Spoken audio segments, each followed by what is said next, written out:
Oh shit, the Jew's back. And we're not live on YouTube, so we can say what the fuck we want to say now. So, I didn't know that we weren't live, so we're like pre-recording. What's up?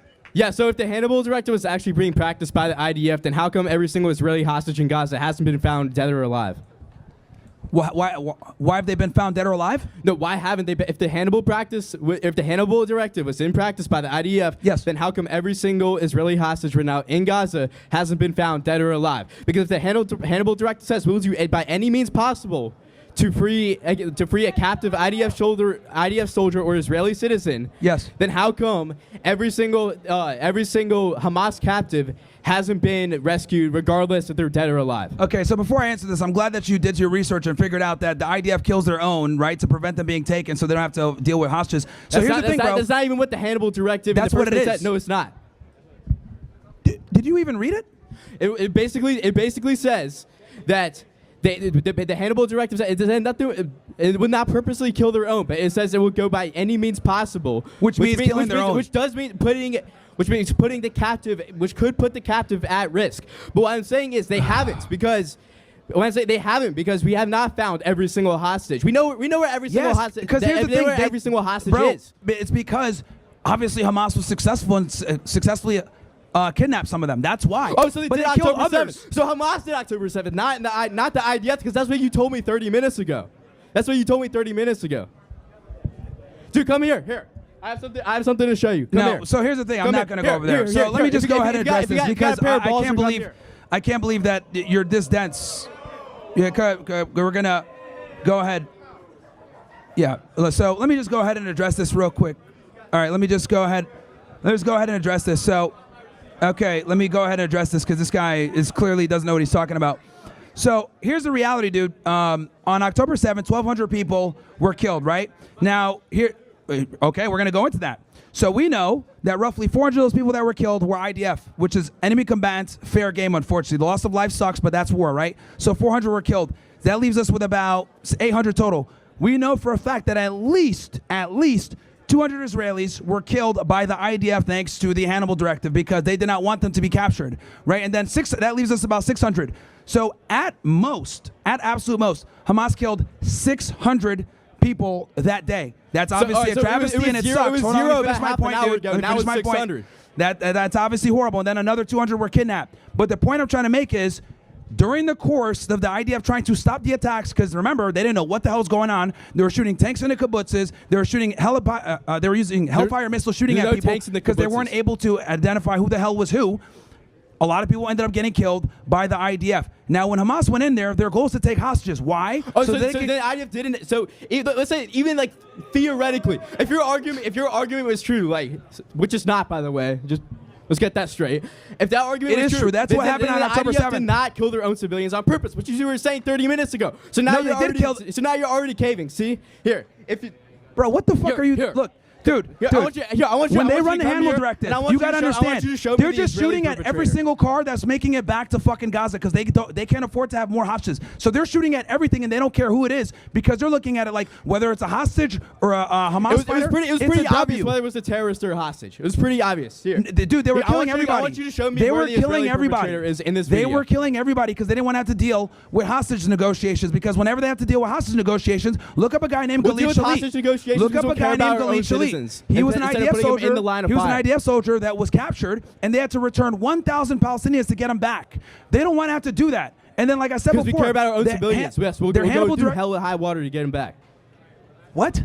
Because we care about our own civilians. Yes, we will pay whatever the price is. No, it's actually the opposite. That's why they fucking kill their guys now, so they never have to be put in that diplomatic position again.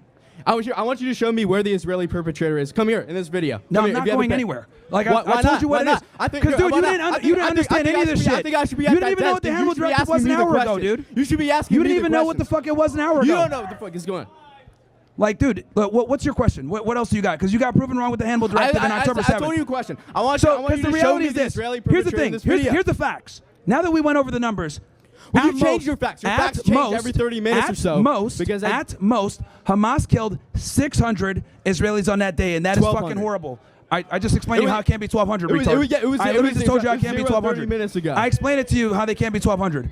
So anyway, going back to what I was saying, 600 got killed by Hamas at the absolute most. That's still horrible. However, Israel went back and killed what? 60,000. And that's just what we know of the people that were killed by Israel directly. That doesn't count for the people that starved. That doesn't count for the people under the rubble. We're getting closer to 300 to 400,000. So let me get this straight.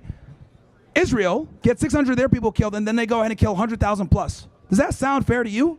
Well, does the Allies, what the Allies did in World War II, does that sound fair?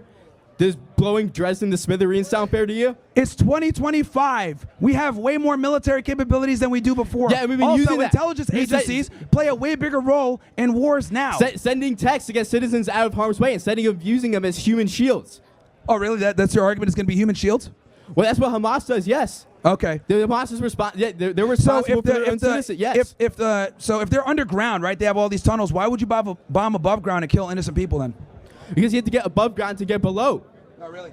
Yeah, that's how the Earth works. Are you aware of the fact that like Israel ran a 10-year-long operation where they were able to detonate a bunch of phones and pagers and kill people directly? And then when they went ahead in Operation Rising Lion and they went and killed a bunch of Iranian military officials as well as scientists, they used like direct missiles to kill them and their apartments. So Israel has the capability of running intelligence operations alongside their military to do direct strikes. But when it comes to Gaza, they don't give a fuck. They're bombing the hell out of them and killing everybody. Because yeah, you can conduct a direct strike on several 83% of the people military killed in officials, Gaza are when civilians. When you have thousands of terrorists hiding beneath a hospital for God's sakes, then why is there no proof of it being a Hamas base? They said that it was a Hamas base. They didn't show any proof. It's beneath Hamas's headquarters is beneath the Al-Aqsa hospital in Gaza. So you bombed it above and killed a bunch of innocent people. Look, the reality, dude, and this is tough for you to defend. I know it is. That's a direct violation of the Geneva Convention. You guys have killed like 100x beneath the hospital. You guys have killed like 100x, damn near, of innocent people compared to the people that were killed on October 7th. Like, it's not symmetrical whatsoever. And you're just bombing and killing a bunch of people. This is why it's a genocide going on. And this is why nobody likes Israel. But nobody likes you, clearly. So, I mean, it's like... Dude, you're Jewish. I think you should, I should be, dude, you're Jewish. Asking me the questions. You should be Dude, you're fucking Jewish and nobody cares. Like, honestly. And what are you? Like, and what are you? I'm an American patriot. Yeah, I'm so America first, America only. Fuck Israel. You know, and honestly, a lot of you Jews create a lot of fucking problems. We're going to be honest here. You guys come in and you push your fucking porn. You guys come in and lie about the fucking Holocaust. You guys always have this victim narrative. You guys want to go ahead and push feminism and LGBTQ and all that other bullshit. Matter of fact, if we're going to talk about trannies, who pushed it? Magnus Hirschfeld. He was a fucking weird gay guy, and the Nazis burned the books. Why? Because they were pushing a bunch of degeneracy. And then we went ahead and we got all this transgender bullshit going on. And what ends up happening with this transgender shit? Kill innocent kids. We got 2 Christians kids that got killed the other day because of a Jewish construct of transgenderism and homosexuality that Jews push. Leftist construct. Yeah, and who are the biggest leftists? Not the Jews anymore. Oh, what was Karl Marx? What was Karl Marx? I mean, he's a Jew, but he's a communist. Yeah, exactly. He's a fucking Jew. So let's be honest, we're going to have that conversation. Israel's created a lot of problems for us, and I don't want to fucking support it anymore. And we got a genocidal fucking crazy warpath people that don't give a fuck about anybody else. You guys kill innocent people all the time. You guys start a bunch of wars. We don't want to be involved anymore. Deal with your own fucking problems. Let your neighbors invade you and destroy you guys because you guys don't want to fucking exercise diplomacy. It's not our problem, dude. Honestly. No more aid to Israel. You don't want to come see my receipts? That's all I got to say, that you're a coward. You don't have any fucking receipts, dude. You didn't even know what the Hannibal directive was. You guys do false flags? I just told you what it was, and then you changed your number, saying that it was zero. Saying it was zero civilians. All right, Jew. Let's move to the next person. You're a coward. Nobody cares, you. Get out of here. No one gives a fuck. Fuck Israel. Jews create a lot of problems.